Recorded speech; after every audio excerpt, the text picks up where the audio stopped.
So I just got my cool down stretching done.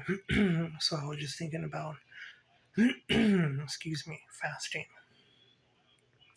How my oh my, how people have changed their minds on fasting. So but me included, I also changed my mind on fasting. So I have done the one meal per day structure for about 4 years. So I um, recently just switched to two two meals per day. So two of my main figures for fasting were Dr.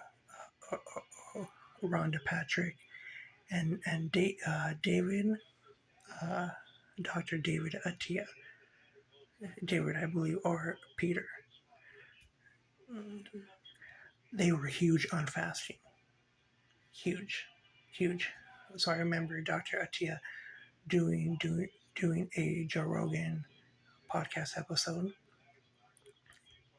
and Joe Rogan said how he could only go for like 4 hours of fasting. Then a doctor and Attia was like, "Oh my God, you got to do more than that." So so I fast forward to now. Now he says how doing that was pretty much pointless, especially when it comes to performance. So for me personally, my performance has gone up big time. Switching back to having multiple meals versus always worried about being in a fasted state. Same with Dr. Rhonda Patrick. Now she actually goes on saying how she will never skip a meal again. Just wow. Now that brings me to the point. Is there any point in fasting? Yes, yes. Now for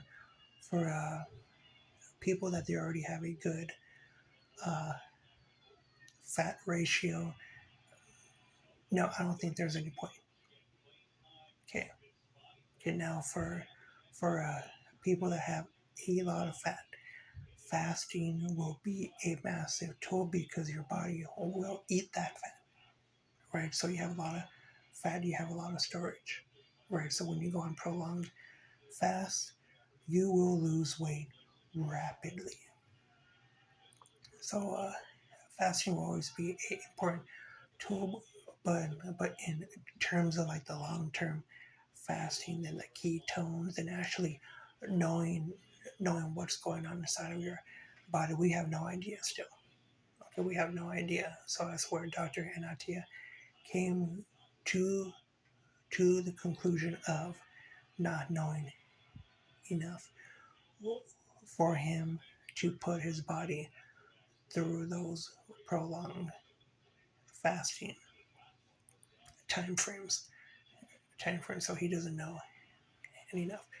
So as time goes on, of course, they're going to come out with more studies. But that, yeah.